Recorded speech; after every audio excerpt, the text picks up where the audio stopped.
మీ అందరికీ సోదర మిత్రులందరూ కూడా పత్రికా మిత్రుల సోదరులందరికీ నూతన సంవత్సర శుభాకాంక్షలు.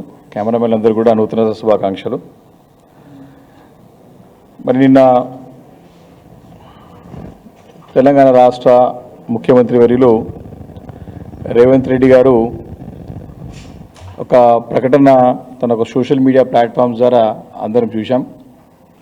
హైదరాబాద్ నగర ప్రజలకు తీపి కబురు అని చెప్పి మెట్రో విస్తరణ షామీర్పేట వరకు అదేవిధంగా మేడ్చల్ వరకు విస్తరించే ఒక తమ ప్రతిపాదనని మరి నిన్న ప్రకటిస్తూ దీని డిపిఆర్లు కూడా తయారు చేయాలని చెప్పేసి కూడా నిన్న వారి యొక్క సోషల్ మీడియా ప్లాట్ఫామ్స్లో చూసాం. మరి ఇది బీఆర్ఎస్ పార్టీ గతంలోనే కేసీఆర్ గారి నాయకత్వంలో కేటీఆర్ గారు పురపాలక శాఖ మంత్రులుగా ఉన్నప్పుడు 2022లోనే చివరిలో 22-23 ప్రాంతంలో మరి ఈ ప్రాంతాలతో పాటు ఇంకా నగరంలో అనేక ప్రాంతాల్లో విస్తరించాలని చెప్పేసి ఆ రోజు సుమారు 63,000 కోట్ల రూపాయలతోని మరి ప్రతిపాదనలు సిద్ధం చేయాలా, డిపిఆర్ సిద్ధం చేయాలని చెప్పి కన్సల్టెంట్ని అపాయింట్ చేసి మరి ప్రభుత్వము గతంలో ఎన్నికలు పోయిన సందర్భం బీఆర్ఎస్ పార్టీ అసెంబ్లీ వేదికగా బయట కూడా పత్రికా విలేకరుల సమావేశం ద్వారా అనేక వేదికలపైన చెప్పిన మాట స్పష్టంగా తెలియజేస్తా ఉన్నాను. మరి ఆ రోజు ప్రభుత్వం మారిపోయిన తర్వాత రేవంత్ రెడ్డి గారు కేసీఆర్ గారి ఆనవాలు లేకుండా చేయాలా, కేసీఆర్ గారి పైన కక్షతోని కేసీఆర్ గారి పైన కుట్రలతోని బీఆర్ఎస్ పార్టీకి మరి చెడ్డ పేరు వచ్చే విధంగా టీఆర్ఎస్ పార్టీని డిఫేమ్ చేసే విధంగా కేసీఆర్ గారు తీసుకున్న నిర్ణయాలు తప్పుడు నిర్ణయాలని చెప్పి చిత్రీకరించే ఒక ప్రయత్నంలో భాగంగా వారు అధికారంలో రాగానే బీఆర్ఎస్ పార్టీ తీసుకున్నటువంటి అప్పట్లో ప్రభుత్వంలో కేసీఆర్ గారు తీసుకున్న అనేక నిర్ణయాలని మరి వ్యతిరేకిస్తూ అమలయ్యే పనులను కూడా క్యాన్సిల్ చేసి ఇవన్నీ తప్పుడు నిర్ణయాలని చెప్పే ప్రయత్నము గత సంవత్సరం కాలం పాటు అంతా కూడా చేసినాడు. గడిచిన సంవత్సరం అంతా కూడా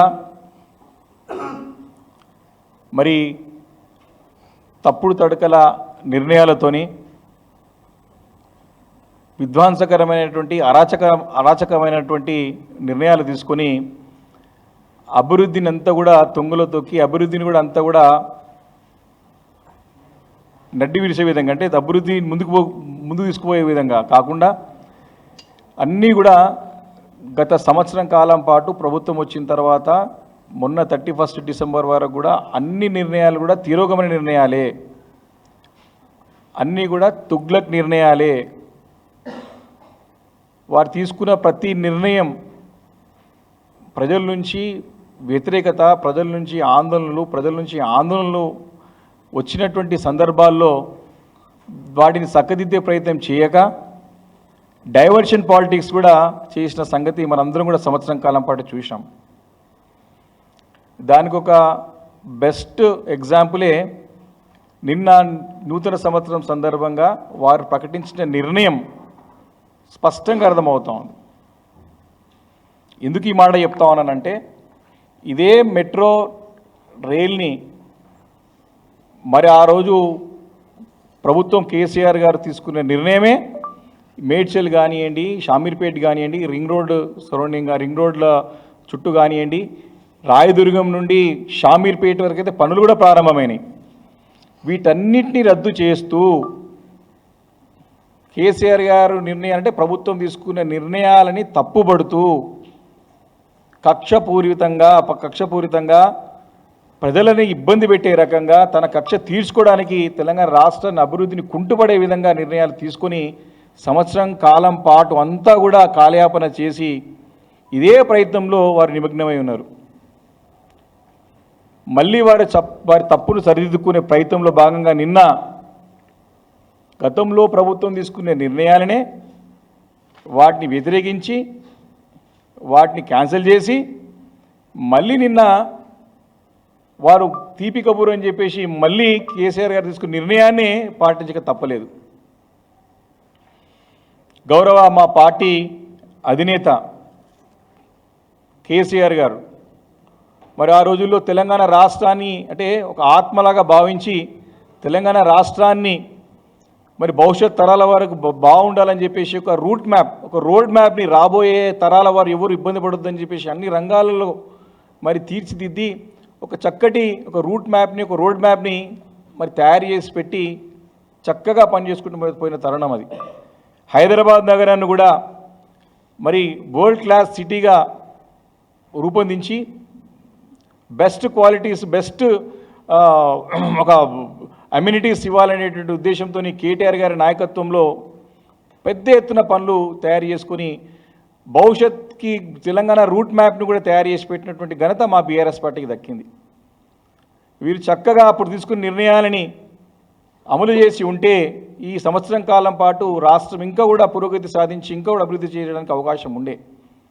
కానీ రేవంత్ రెడ్డి గారు కేవలం తనకు ఈగో ప్రాబ్లంతో, తన యొక్క సాడిస్టిక్ అండ్ ఈడియోటిక్ అప్రోచ్తోని ఈ రాష్ట్రాన్ని అధోగతిపాలు, అభివృద్ధి కుంటిపడి రాష్ట్రానికి పెట్టుబడులు రాకుండా మరి తీసుకున్న నిర్ణయాలతో ఇవన్నీ కూడా ఇబ్బంది పడే పరిస్థితి రాష్ట్ర గత సంవత్సరం కాలం పాటు చూశాం. వారి నిన్న మేము ఇప్పుడే విన్నాం, వారి యొక్క పార్టీ సమావేశంలో నిన్న జరుగుతూ నేను మారినా మీరు కూడా అందరూ మారాలని చెప్పి తన పార్టీ ఎమ్మెల్యేలని, ఎంపీలని, తన పార్టీ నాయకులందరూ కోరి మనం ఇప్పటి నుంచి ప్రజలకు దగ్గరగా పనిచేయాలని చెప్పేసి వారందరూ కూడా ఆదేశం ఇచ్చినట్టు, వారందరూ కోరినట్టు సమాచారం విన్నాం. అంటే స్పష్టంగా అర్థమైంది గత సంవత్సరం అంతా కూడా వారు విధ్వంసకరమైనటువంటి పాలన, డిసెప్షన్ అంటే మోసపూరితమైనటువంటి పాలన, డైవర్షన్ పాలిటిక్స్ అన్నీ కూడా ఈ సంవత్సరం కాలం పాటు అంతా కూడా వారు కొనసాగించినటువంటి సంగతి స్పష్టంగా అర్థమైంది. మేము పదే పదే ఇదే ఒక మెట్రో, అప్పుడు ఈ మెట్రో రైల్ ప్రతిపాదనను క్యాన్సిల్ చేస్తే అటు అసెంబ్లీ వేదికగా బీఆర్ఎస్ పార్టీ తరఫున బీఆర్ఎస్ పార్టీ నగరానికి చెందినటువంటి శాసనసభ్యులము, పార్టీ నాయకత్వము, ఇటు బయట కూడా ఆందోళనలు కూడా పెద్ద ఎత్తున జరిగిన సందర్భంలో మేము చాలా క్లియర్గా ఆ రోజు వారి యొక్క 4th సిటీకి మెట్రోని తీసుకుపోతే ఆ రోజు మేము స్పష్టంగా స్పర్శించాం ప్రభుత్వాన్ని. మేము ప్రతిపాదించినటువంటి మెట్రోని మీరు రద్దు చేసి మీ ఊహానగరం అయితే 4th సిటీ అని కలలు కంటా ఉన్నాడో కలల నగరానికి, తన ఊహానగరానికి మెట్రో రైల్ని ఏ రకంగా తీసుకెళ్తారని చెప్పేసి కూడా ఆ రోజు ప్రశ్నించిన సందర్భంలో మరి నార్త్ సిటీకి సంబంధించినటువంటి అక్కడ ప్రజానీకం అంతా కూడా పెద్ద ఎత్తున ఉద్యమాలు, పోరాటాలు, సంతకాల సేకరణ, పెద్ద ఎత్తున తిరుగుబాటు వచ్చినటువంటి సందర్భంలో మరి వారికి సమాధానం చెప్పలేక మరి ముఖ్యమంత్రి గారు నిన్న ప్రకటన చేసినట్టు స్పష్టంగా అర్థమవుతా ఉన్నది. ఇది తప్పకుండా ప్రజల విజయం, బీఆర్ఎస్ పార్టీ విజయం. రేవంత్ రెడ్డి గారు తీసుకునే నిర్ణయాలు తప్పుడు నిర్ణయాలు సంవత్సరం కాలం పాటు గతంలో కేసీఆర్ గారు వేసినటువంటి రూట్ మ్యాప్లనే రేవంత్ రెడ్డి నడవక తప్పదు అని నిన్న వారి ప్రకటనతో రుజువైందని చెప్పేసి నేను ఈ సందర్భంగా నేను మనవి చేస్తా ఉన్నాను. కాబట్టి ఇక్కడితో ఆగకుండా వారు రాయదుర్గం నుంచి కూడా శంషాబాద్ ఎయిర్పోర్ట్కి కూడా ప్రారంభమైనటువంటి పనులను రద్దు చేసినటువంటి సందర్భం మనం చూసాం. అసెంబ్లీ వేదిక కూడా వారు అనౌన్స్మెంట్ చేశారు. కానీ ఆ రోజు కూడా బీఆర్ఎస్ పార్టీ స్పష్టంగా ప్రశ్నించింది, ముఖ్యమంత్రి గారు మీరు శాస్త్రీయ పద్ధతిలో కాకుండా మీరు మీ ఈగో సాటిస్ఫాక్షన్ కోసానికి మీరు బేచజాలకు పోయి కేసీఆర్ గారు తీసుకున్న నిర్ణయాలు తప్పుడు నిర్ణయాలుగా చిత్రీకరించే ప్రయత్నంలో భాగంగా మీరు ఆ ఒక మెట్రో ట్రైన్ని రద్దు చేసినటువంటి సందర్భం క్లియర్గా మనం అడిగినాము. ఏ పద్ధతి ప్రకారం, ఈ శాస్త్రీయ పద్ధతి ప్రకారం పొండి రాయదుర్గం నుంచి శంషాబాద్ ఎయిర్పోర్ట్ పోవడానికి ఉన్నటువంటి ఆ విసినిటీలో ఆ ఒక ప్రాంతంలో దాదాపు 10 లక్షల పైచీలకు ఐటీ ఉద్యోగులతో పాటు అనేక ప్రాంతాలకు ఒక సెంటర్, అది ఎపీ సెంటర్, అది అక్కడి నుంచే ప్రజలు ప్రయాణించేటువంటి రూట్ అది. అక్కడ జూబ్లీహిల్స్ నియోజకవర్గం కానీ, కుక్కట్పల్లి నియోజకవర్గం కానీ, షేర్లింగంపల్లి నియోజకవర్గం కానీ, ఇటు కుత్బుల్లాపూర్ కానివ్వండి, ఇటు పక్కకు వచ్చే చాలా ప్రాంతాలు అన్ని ప్రాంతాలు అటు అదేవిధంగా మహేశ్వరం నియోజకవర్గం కానివ్వండి, అదేవిధంగా మన రాజేంద్ర నగర్ నియోజకవర్గం కానీ కూడా అన్ని ప్రాంతాల ప్రజలు ఎక్కువ మొబిలిటీ ఎక్కువ ప్రాంతాలు ప్రయాణించే ప్రాంతం అది. సైంటిఫిక్గా స్టడీ చేసి పనులు ప్రారంభించినటువంటి మెట్రో రూట్ని మీరు రద్దు చేయకూడదు అని బీఆర్ఎస్ పార్టీ ఆ రోజు డిమాండ్ చేసింది. ఈరోజు కూడా చెప్తా ఉన్నాం, మీరు మారినారు కాబట్టి, మీరు మారిన మనస్తత్వంతో పనిచేస్తే ప్రజలకు మంచి అవుతుంది కాబట్టి ఇప్పటికైనా మీరు బేసిజాలకు పోకుండా, అది చాలా ప్రజలకు ఉపయోగపడేటువంటి రూట్ అది కాబట్టి దాని తక్షణం ఆ పనులు కూడా మరి పనులు రీఇనిషియేట్ చేసి ఆ పనులు ప్రారంభమయ్యే విధంగా మీరు చర్యలు తీసుకోవాలని చెప్పేసి బీఆర్ఎస్ పార్టీ డిమాండ్ చేస్తూ ఉంది. తప్పకుండా మీరు చెప్పినట్టు కేసీఆర్ గారు వేసిన రూట్ మ్యాప్లు నడవక తప్పదు. నేను ఎగ్జాంపుల్ మెట్రోనే చెప్తా ఉన్నా, కానీ ఇరిగేషన్ ప్రాజెక్ట్స్ తీసుకున్నా, ఎలక్ట్రిసిటీ పాలసీస్ తీసుకున్నా, ఏ పాలసీ తీసుకున్నా తప్పకుండా కేసీఆర్ గారు వేసిన రూట్ మ్యాప్లు నడవక రేవంత్ రెడ్డికి తప్పదు అని చెప్పేసి ఈ సందర్భంగా నేను మనవి చేస్తూ ఉన్నాను. అదేవిధంగా ఎలివేటెడ్ కారిడార్స్, వారు ముఖ్యమంత్రి బాధ్యత చేపట్టిన తర్వాత ఇదే ప్రాంతంలో ఇదే రూట్లో సికింద్రాబాద్ ప్యారడైజ్ నుంచి మేడ్చల్ రూట్ ఏదైతే ఉన్నదో సుచిత్ర వరకు మేడ్చల్ చెక్పోస్ట్ వరకు ఎలివేటెడ్ కారిడార్ మంజూరయ్యినది. అదేవిధంగా ప్యాట్నీ నుండి షామీర్పేట్ రూట్లో ఎలివేటెడ్ కారిడార్ శాంక్షన్ అయి ఉన్నది. దానికి కేంద్రం నుండి కూడా మీకు క్లియరెన్స్ వచ్చింది. గతంలో మేము చేసిన ప్రయత్నంలో భాగంగా డిఫెన్స్ కూడా క్లియరెన్స్ ఇచ్చింది. మీరు శంకుస్థాపన చేసి ఇదే ముఖ్యమంత్రి రేవంత్ రెడ్డి గారు వారి మీరు స్వహస్తాల చేతుల మీదుగా శంకుస్థాపన చేసి సంవత్సరం కావస్తా ఉన్నా తట్టడి మట్టి తీయలేదు ఇప్పటివరకు కూడా. ఇది ప్రభుత్వం యొక్క పనితీరు. సేమ్ ఇదే కూడా మళ్ళీ ఇది మెట్రో రైలు కూడా ఇది కూడా కోల్డ్ స్టోరేజ్ పడేసే ప్రయత్నం చేస్తూ ఉన్నారు. మీరు శంకుస్థాపన చేసినటువంటి హెచ్ఎండిఏ నిధులు ఉన్నటువంటి హెచ్ఎండిఏ ద్వారా చేసే పనులనే మీరు శంకుస్థాపన చేసి సంవత్సరం అయినా పనులు ప్రారంభం కాలేదు, పనులు స్టార్ట్ కాలేదు. కానీ ఇప్పుడు మీరు మెట్రోని ప్రాంతాలకు తీసుకొస్తామని చెప్పేసి నిన్న ప్రకటన చేయడం మరొకసారి హైదరాబాద్ ప్రజలను మోసం చేసే ప్రయత్నంలో కనపడతా ఉంది. అది కూడా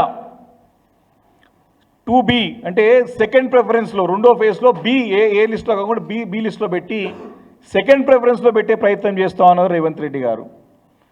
నార్త్ సిటీ ప్రధానంగా డిమాండ్ ఉన్నటువంటి ప్రాంతము, లక్షల జనాభా అక్కడ నివాసం ఉండడానికి కొత్త ప్రాంతాలు వచ్చినాయి. చాలా పెద్ద ఎత్తున జనాలు ఉన్నారు. చాలామంది తమ ఉద్యోగ రీత్యా వ్యాపార రీత్యా రెగ్యులర్గా అక్కడ నుంచి చాలా పెద్ద ఎత్తున ప్రయాణం చేస్తూ ఉంటారు హైదరాబాద్ నగరానికి.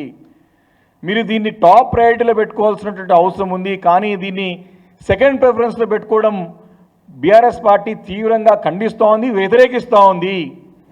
తక్షణం దీన్ని టాప్ ప్రయారిటీ కింద పెట్టుకొని మీరు ప్రకటించినటువంటి ఏదైతే మెట్రో మేడ్చల్ నుంచి షామీర్పేట నుండి ఉందో దీన్ని మొదటి ప్రాధాన్యతలో పెట్టుకొని మీరు పనులు ప్రారంభం చేయాల్సిందిగా మేము డిమాండ్ చేస్తూ ఉన్నాము. దీన్ని మీరు నిన్న స్టేట్మెంట్లో కూడా చూడడం ఆశ్చర్యం కలిగించే ఉంది. కేంద్రంకి పచ్చ జెండా కోసం పంపిస్తూ ఉన్నాం, ప్రతిపాదనలు పంపిస్తూ ఉన్నాం అని చెప్పి దాటివేసే ధోరణి, తప్పించుకునే ధోరణి స్పష్టంగా ముఖ్యమంత్రి గారి యొక్క స్టేట్మెంట్లో కనపడుతూ ఉంది. కాబట్టి మేము అడుగుతూ ఉన్నాం, ఏ టైం ఫ్రేమ్లో వితిన్ 1 ఇయర్లో చేస్తారా, 1.5 ఇయర్లో చేస్తారా, 2 ఇయర్స్లో చేస్తారా, 3 సంవత్సరాల్లో చేస్తారా? దీన్ని తప్పకుండా వితిన్ ది టైం ఫ్రేమ్ ఎప్పటివరకు పూర్తి చేస్తారో స్పష్టంగా ప్రకటన చేయాలని చెప్పేసి మేము డిమాండ్ చేస్తూ ఉన్నాం. మరొకసారి ప్రజలు మోసపోవడానికి సిద్ధంగా లేరు. సింపుల్ ఎగ్జాంపుల్, మీరు ఇచ్చినటువంటి 100 రోజుల్లో 6 గ్యారంటీలు 420 హామీలు 400 రోజులు అయిపోయినా ఇప్పటికి కూడా హామీలు నెరవేర్చలేదు. సేమ్ ఇవి కూడా అదే కోలకు తీసుకొచ్చి దీన్ని కోల్డ్ స్టోరేజ్లో పడేసి ప్రజలను మోసం చేసే ప్రయత్నం చేయకండి. కాబట్టి మేము కోరుతా ఉన్నాం, ఏదైతే సెకండ్ ప్రిఫరెన్స్ ఉన్నటువంటి ఈ యొక్క మెట్రోని ఇమీడియట్గా టాప్ రైట్లో పెట్టుకొని మీరు కేంద్రం నుంచి నిధులు వస్తేనే పనులు చేస్తామనే ఒక ఆలోచన మానేసి, గతంలో కేసీఆర్ గారి నాయకత్వంలో మరి కేంద్రం నుండి అదనపు సాయం రూపాయి రాకున్నా అన్నీ కూడా పెద్ద పెద్ద ప్రాజెక్టులు టైం పెట్టి పూర్తి చేసేటువంటి ఘనత మా ప్రభుత్వానికి మా నాయకుడు కేసీఆర్కే దక్కుతుంది. అప్పుడు పనిచేసేటువంటి మా పురపాలక శాఖ మంత్రి కేటీఆర్కే దక్కుతుంది సందర్భంగా మనవి చేస్తా ఉన్నాను. కాబట్టి మీరు కూడా అంతకంటే ఇంకా మంచిగా పనిచేయండి, ప్రజలు మిమ్మల్ని స్వాగతిస్తారు. కానీ ఈ రకమైన డైవర్షన్ పాలిటిక్స్, తప్పించుకొని పోయే ధోరణి, దాటివేసే ధోరణిని మానుకొని చిత్తశుద్ధితోని ప్రజల అవసరాల కోసం పనిచేయాల్సిన అవసరం ఉందని చెప్పి, హైదరాబాద్ నగర ప్రజల అవసరాల కోసం పనిచేయాల్సిన అవసరం ఉందని చెప్పి నేను కాంగ్రెస్ ప్రభుత్వానికి, ముఖ్యమంత్రి గారికి నేను తెలియజేస్తూ ఉన్నాను. ఎందుకు ఈ మాటలు చెప్పాల్సి వస్తుందంటే, కేంద్రం నుండి మాకు సహకారం రాలేదు కదా అని కేంద్రంపైన నెట్టేసి మరి పనులను ఎక్కడక్కడ ఆపేసే ప్రయత్నం చేస్తారని చెప్పేసి స్పష్టంగా అర్థమవుతా ఉన్నది. ఎందుకు ఈ మాట చెప్పాల్సి వస్తుందంటే, మరి గత సంవత్సరం కాలం పాటు వారు ఎన్నో నిర్ణయాలు తీసుకొని ఆ నిర్ణయాలన్నిటి కూడా వాపసు తీసుకున్నటువంటి సందర్భాలు చూశాం. అందుకే ప్రభుత్వం అంతా కూడా సంవత్సరం కాలం పాటు తిరోగమన నిర్ణయాలతోని రాష్ట్ర అభివృద్ధిని కుంటుపడిచారని చెప్పేసి స్పష్టంగా మేము ఆరోపిస్తూ ఉన్నాం. ఆధారాలతో పాటు ఆరోపిస్తూ ఉన్నాం. అసెంబ్లీ వేదిక కూడా శాసనసభ పక్షం అంతా కూడా వారు చేసే తప్పులన్నీ ఎత్తి చూపినాం.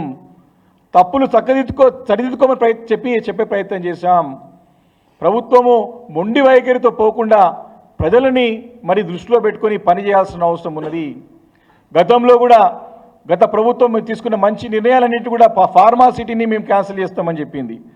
అదేవిధంగా తాగునీరు, హైదరాబాద్ ప్రజల నగర తాగునీరు అవసరాల కోసం రాబోయే రోజులు, రాబోయే 5 దశాబ్దాల పాటు ఎవరు కూడా ఇబ్బంది కావద్దని చెప్పి మీ కొండపోచమ్మ సాగర్ నుంచి 20 టీఎంసీ నీళ్ళు హైదరాబాద్ నగరానికి తీసుకురావాలని చెప్పేసి మేము ప్రణాళిక రూపొందిస్తే వాటిని రద్దు చేసింది ఇదే ప్రభుత్వం. అదే కాకుండా మేము మూసీ రిజువినేషన్ ప్రోగ్రామ్ స్టార్ట్ చేస్తే అది తప్పని చెప్పి 1,50,000 కోట్లతో చేస్తామని చెప్పి ముందుకు పోయి మళ్ళీ కూడా అక్కడ పప్పులో కాలేసింది. అదేవిధంగా హైడ్రాని కొత్తది తీసుకొచ్చి మరి నగర ప్రజలను భయభ్రాంతులకు గురి చేసిన తర్వాత, హైకోర్టు ముట్టకాలయం చేసిన తర్వాత తోక ముడిచింది. ఇలా చాలా అంటే చాలా ఉదాహరణలు ఉన్నాయి. నగర ప్రజలను ఇబ్బంది పెట్టినటువంటి నిర్ణయాలు, తెలంగాణ రాష్ట్ర అభివృద్ధిని కుంటుపరిచే నిర్ణయాలు చాలా ఉన్నాయి. ఉదాహరణలతో పాటు చెప్పినాము. ఇప్పటికైనా సరే నిన్న నూతన సంవత్సరం సందర్భంగా మేము మారబోతున్నామని చెప్పే ప్రయత్నంలో భాగంగా చేసి ఈ యొక్క ప్రకటన చేసినటువంటి సందర్భంలో బీఆర్ఎస్ పార్టీ ఇప్పటికి కూడా మిమ్మల్ని నమ్మే పరిస్థితి ప్రజల్లో లేరు. ఏ రకంగానైతే మీరిచ్చినటువంటి 100 రోజుల్లో 6 గ్యారంటీలు, 420 హామీలు చెప్పినారో, ఎలా అయితే అవి అమలు అయ్యే వరకు బీఆర్ఎస్ పార్టీ పోరాటం చేస్తుందో, వెంబడబడుతూ ఉందో, భవిష్యత్తులో కూడా హైదరాబాద్ నగర ప్రజల అవసరాల రీత్యా చేపడుతున్న అనేక కార్యక్రమాల్లో భాగంగా మరి ఇదైతే ఉన్నదో మెట్రో విస్తరణకు కూడా చేసే వరకు కూడా తప్పకుండా బీఆర్ఎస్ పార్టీ ప్రజల తరపున పోరాటం చేస్తుందని చెప్పేసి కూడా ఈ సందర్భంగా ముఖ్యమంత్రి గారిని, ప్రభుత్వాన్ని హెచ్చరిస్తూ ఉన్నాం.